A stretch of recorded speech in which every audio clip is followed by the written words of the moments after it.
రాజ్యాంగం దేశ సంస్కృతిపైనే రాహుల్ దాడి చేస్తున్నారన్నారు కేంద్ర మంత్రులు. ఫారిన్ టూర్లో ప్రతిసారి ప్రధాని లక్ష్యంగా రాహుల్ విమర్శలు చేస్తున్నారని మండిపడ్డారు.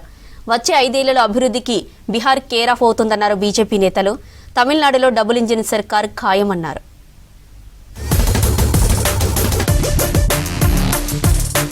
వచ్చే 5 ఏళ్లలో అభివృద్ధిలో బీహార్ రికార్డు సృష్టిస్తోందన్నారు BJP national working president Nitin Nabin. బీహార్లో పెద్ద ఎత్తున పెట్టుబడులతో యువతకు భారీ ఉపాధి అవకాశాలు దక్కుతాయని చెప్పారు.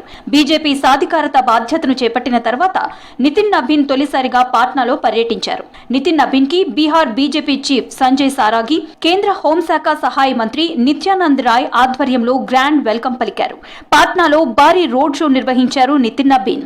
వీర్చంద్ పటేల్ మార్గ్ లోని మిల్లర్ హై స్కూల్లో నితిన్ ని ఘనంగా సన్మానించారు పార్టీ నేతలు. जनता ने जिस अपेक्षा से हमें वोट दिया है, जिस अपेक्षा से मत दिया है, उनकी अपेक्षाओं पे खरा उतरने का समय है। 2025 से 30 का बिहार निश्चित रूप से विकास के वो मायने लिखने वाला है जिसमें बड़े पैमाने पे युवाओं के लिए रोजगार के अवसर होंगे, बड़े निवेश के अवसर होंगे।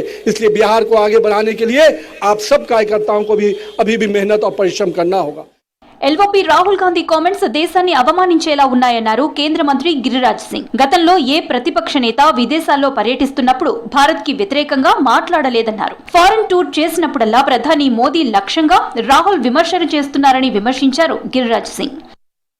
राहुल गांधी देशभक्ति के बदले देशद्रोह का काम करते हैं. कोई भी एलओपी देश के बाहर जाकर के देश को गाली नहीं दे सकता.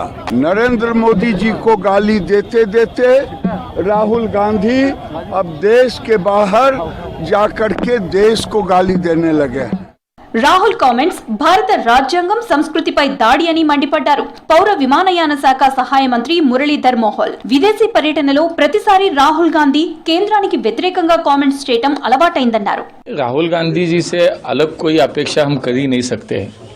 उन्होंने तो बार बार संविधान का अपमान तो किया ही है, लेकिन ये बात थोड़ी और गंभीर है कि जब जब वो विदेश जाते हैं तब इस देश के बारे में गलत बोलते हैं, गलत विचार वहाँ पे व्यक्त होते हैं. और आज भी अगर आप विदेश में जाते हो तो भारत